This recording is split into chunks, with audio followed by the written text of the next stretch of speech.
경제 소식을 빠르고 친절하게 전달해 드립니다. 오늘 굿모닝 경제는 한양대학교 경제금융대학 이정환 교수와 함께하겠습니다. 교수님 어서 오세요. 어서 오십시오.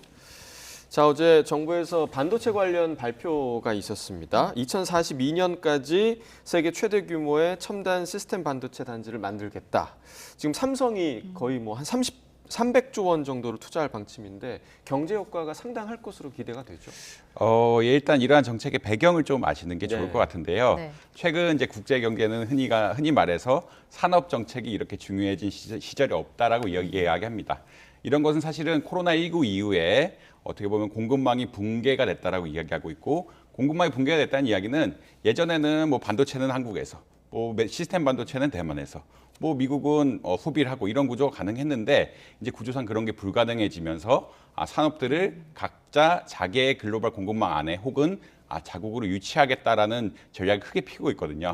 그렇지만 이것은 사실 중국이나 EU나 미국 같은 큰 나라들에 대한 이야기고요. 작은 나라들, 우리 같은 나라는 사실 우리나라만의 공급망을 가질 수가 없기 때문에 우리만의 경제 안보 정책을 세워야 됩니다.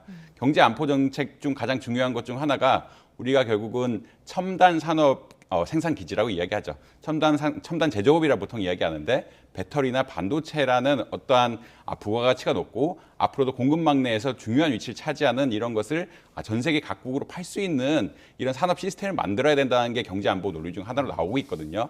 이런 큰 틀 안에서 지금 반도체 설비에 대한 어떤 투자를 했다라고 보시면 될 것 같고요. 사실 이 후속 조치를 조금 이야기가 나왔는데 결국은 이런 지금 뭐 반도체에만 해당되긴 하지만 배터리 분야 역시 공장을 세울 때 첨단 기술은 우리나라에 그리고 이제 그냥 흔히 말하는 제조 공정은 외국에 세우게 하는 마더 공장 전략을 이야기하는데 이런 걸 사용하겠다라고 나오고 있거든요.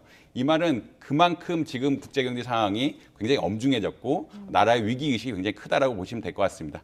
이런 지금 뭐 산업 정책이라고 보고 있는데 사실 큰 틀에서는 경제 안보 정책이라고 보시면 될 것 같고, 반도체 그리고 추후에 아마 배터리가 좀 있으면 나올 것 같은데 반도체 배터리에 대해서는 이런 산업단지를 조성을 해서 결국은 국가 정책을 육성을 하고 전 세계의 공장의 역할을 해서 글로벌 공급망 위기가 와도 첨단 기술을 한국이 가지고 있으면서 나라 이제 생산 공정만 조금씩 바꿔가면서 다른 나라에 생산할 수 있는 체계를 구축하자라는 큰 맥락이 있다라고 보시면 될 것 같고요. 근데 이제 이런 과정 속에서 뭐 지금 나온 것은 이번에 특이할 것은 결국은 반도체 전체, 우리나라는 메모리 반도체 부분이 굉장히 강한데 흔히 말하는 비메모리 반도체, 시스템 반도체라고 하는 어떤 부분이 좀 약하거든요. 그래서 TSMC에서 맨날 밀린다라는 이야기를 하는데 그 부분을 굉장히 강화하겠다는 이야기를 하고 결국 경제적으로 한 400조, 뭐 추가적으로 고용을 160만 이상 내는 효과를 유도하겠다는 그런 정책이라고 보시면 될 것 같습니다. 네. 그럼 말씀하신 대로 반도체나 배터리 이외에도 뭐 관련 분야에서도 좀 시너지 효과가 나타날 수 있는 거겠죠? 지금 결국은 이런 클러스터란 것은 산학연 클러스터고요. 이런 모든 지금 반도체 메가 클러스터라고 하는 거는 반도체 전 공정, 보통 8개 공정이 있다라고 하는데 8개 공정을 다 하나의 시스템 안에 부과하겠다는 이야기를 하고 있습니다. 이렇다는 이야기는 8개 공정 산업 전체, 소재부터 패키징이라고 이야기하는데 패키징 산업 전체까지 육성을 하겠다는 이야기고요. 이에 따라서 흔히 말하는 R&D를 해야 되는 흔히 말하는 학교들이죠. 산업 클러스터가 모두 발전할 수 있는 이런 계기가 되고, 이것은 결국 연구 실적이 돼가지고 또 미래의 발전 계기를 만들 수 있는 이러한 기회라고 보시면 될 것 같습니다. 네. 자, 해외 경제 이야기 좀 나눠보겠습니다. 실리콘밸리 은행 파산 때문에 지금 혼란이 가중이 됐는데 이번엔 또 스위스 크레딧 은행 주가가 지금 폭락하면서 또 위기감이 감돌고 있습니다. 현재 지금 어떤 상황인 건가요? 이제 크레딧 스위스는 사실 규모 면에서 보면은 스위스에서 두 번째 큰 은행이라고 할 수 있고요.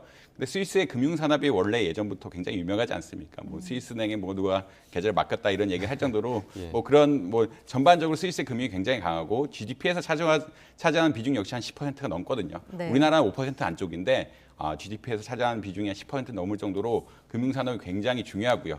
근데 이러한 은행이 사실은 과거에 좀 잘못한 것들이 있습니다. 과거에 흔히 말하는 M&A라고 하죠. 인수합병을 할 때 부실하고 수익성이 안 좋은 기업들이 인수한 것들이 있고요. 그다음에 미국 흔히 말하는 이런 유럽들은 이런 은행들이 IB라고 이야기하는데 흔히 말해서 거래나 뭐 증권 발행 이런 것을 통해서 돈을 버는 IB업을 하는데 IB업이 그러니까 투자은행이라고 보통 이야기하죠. 투자은행업을 하는데 이 투자은행 성과가 굉장히 안 좋았다. 그게 딜을 잘 못 만들고 부적절한 흔히 말하는 계약들에 들어가면서 딜이 굉장히 안 좋아서 작년 8월에 혹은 작년 9월, 작년 10월쯤 이렇게 보고서들 보면은 이미 크레딧 스위스가 위험하다. 그렇지만 뭐 시스템 리스크로 번질 것 같지는 않다라는 보고들이 굉장히 많이 나왔거든요. 근데 이제 SVB 사태로 인해서 실리콘밸리 뱅크 사태로 인해서 금융시장에 대한 불안감이 굉장히 커지고 이 그러니까 죄송합니다. 그 크레딧 스위스 같은데도 이미 안 나온다고 계속하고 이따 구조 조정을 굉장히 많이 하겠다라는 이야기가 나오면서 투자자들의 불안감이 굉장히 커졌고요. 어제는 핵심 이슈가 하나가 원래 그렇게 이제 구조 조정을 하겠다 얘기를 많이 했는데 그 IB나 다른 M&A가 실패를 하면서 크레딧 스위스가 이제 구조 조정을 하겠다라고 이야기했는데 이것을 자본 조달을 하려고 했던 데가 사우디입니다. 사우디 은행이 결국 자본 조달을 하려고 했는데 자본 조달해서 작년에 도와줬는데 이미 규제에 꽉 차서 이 이상 도와줄 수 없다라고 어제 이야기를 하면서 10% 수준 이상 출자를 할 수가 없다라는 것을 이야기하면서 이 크레딧 스위스가 위험해지는 것이 아니냐. 그래서 뱅크런이 약간의 일종의 뱅크런 같은 상황이 발생했다라고 보시면 될 것 같고요. 근데 사실 뭐 한 2시간 전에 이미 뉴스가 나오긴 했는데 스위스 중앙은행에서 유동성 공급하겠다라고 이야기하고 있거든요. 이거 워낙 대마라 그러죠. 이게 크레딧 스위스나 UBS라 그러는데 이게 UBS라고 하는 것은 뭐 스위스의 제일은행이라고 이야기하는데 이쪽은 대마들이기 때문에 흔히 말하는 너무 컸기 때문에 시스템 리스크가 너무 크고 스위스 경제 자체를 흔들 수가 있는 거기 때문에 크레딧 스위스에 대한 유동성 공급할 수 있다는 것을 스위스 중앙은행이 이름이 바뀌었기 때문에 어느 정도 뭐 주가 같은 것들 좀 시장이 안정되지 않을까라고 예상할 수 있겠습니다. 네. 그리고 또 이번 실리콘밸리 은행 사태로 이제 채권 금리가 떨어지고 은행권 대출 금리도 같이 좀 내림세인데 다음 주 이제 FOMC 회의에서 기준 금리를 뭐 동결할 수 있다라는 전망이 나오고 뭐 기준 금리 완화할 수 있다 이런 전망이 있기 때문인 건가요? 예, 결국은 사실은 이렇게 지금 뭐 이렇게 SVB 사태를 일으킨 큰 요인 중 하나는 금리를 너무 빨리 올려서 은행들이 굉장히 안전한 자산이라고 가지고 있던 국채, 미국 국채죠. 미국 국채는 예전에는 1% 금리밖에 안 줬기 때문에 굉장히 낮은 수준의 금리를 줬고, 근데 지금 비슷한 국채를 사면은 금리를 뭐 4% 이상 줄 수 있거든요. 4% 이상 받을 수 있기 때문에 네. 예전에 1% 줬던 장기채 금리, 흔히 말하는 장기채 가치가 굉장히 떨어져 있거든요. 이런 것들이 예전에 샀던 그러니까 사실은 2020년대 초반 이럴 때 안정하고 금리가 조금 더 적게 되면 샀는데 금리를 너무 빨리 올리면서 이런 가치, 흔히 말하는 은행의 자산의 가치가 굉장히 떨어지게 되고 은행의 자산의 가치가 떨어지게 되면 사람들은 자기 예금에 대한 안정성을 의심할 수밖에 없거든요. 이렇게 의심하니까 내 돈을 빨리 빼야지라는 사태가 발생하고 실제로 내 돈을 빼다 보니까 이런 은행들이 가지고 있던 채권을 파는데 굉장히 손해를 보면서 팔았다는 뉴스가 이제 기폭제가 되면서 이제 흔히 말하는 지금 SVB 사태가 발생을 했는데 지금 이렇기 때문에 더 이상 금리를 올리는 게 쉽지 않을 수도 있다라는 이야기를 많이 하고 있습니다. 그래서 네. 사실은 미국의 2월 소비자 물가지수라든지 생산자 물가지수가 예상보다 높게 나왔죠. 예상보다 높게 나오면서 파월 연준 의장이 이번엔 빅 스텝을 갈 수도 있다라는 그런 메시지를 던지면서 이제 기준금리, 흔히 말하는 미국 금리가 많이 더 올라갈 것이 아니냐라는 이런 분위기가 조성이 됐는데 지금은 이제 이번 FOMC 할 때 뭐 0% 그러니까 올리지 않거나 아니면 0.25% 정도 올릴 거라고 많이 기대감이 완화가 됐고요. 한국 코피스 역시 사실 2월 달에 금리 동결을 하면서 지금 경제가 안 좋아지고 경기 하강의 우려가 있기 때문에 결국 2월 달에 금리 동결을 하면서 흔히 말하는 미래의 금리 추세, 결국 금리가 조금 낮아질 것이 아니냐라는 이런 기대감들이 반영이 되면서 흔히 대출 금리의 기준이 된 코피스 금리가 내려가 있고 이에 따라 대출 금리 역시 그리고 예금 금리 역시 내려갈 수밖에 없는 이런 상황이라고 보시면 될 것 같습니다. 네. 자, 우리나라 취업자 수 통계를 좀 보자면요. 2년 만에 증가폭이 가장 낮은 수준을 기록을 했습니다. 특히 60대 이상 제외하면 10만 명 이상이 감소한 것으로 지금 나타났어요. 이게 사실은 아까 말씀드린 금리 정책이 이렇게 핀 우리나라가 금리 정책을 2월 달에 동결한 이유라고도 볼 수가 있는데요. 사실 무역 적자가 굉장히 많이 누적되고 있죠. 이게 사실은 에너지 작년 9월 이때만 해도 수출은 괜찮아서 에너지 부분에 문제가 많이 생겨서 에너지가 너무 올랐기 때문에 수입 단가가 올라가고 이 수입 단가 때문에 무역 적자가 생긴다라고 이야기를 했는데 이제 올해 들어와서는 좀 기조가 바뀌어서 반도체 수출이 너무 안 되고 있다. 반도체 수출이 너무 안 돼서 수출 자체가 굉장히 줄어들고 있기 때문에 흔히 말하는 제조업 전체에 대한 어떤 위협이 되고 있는 이런 상황이거든요.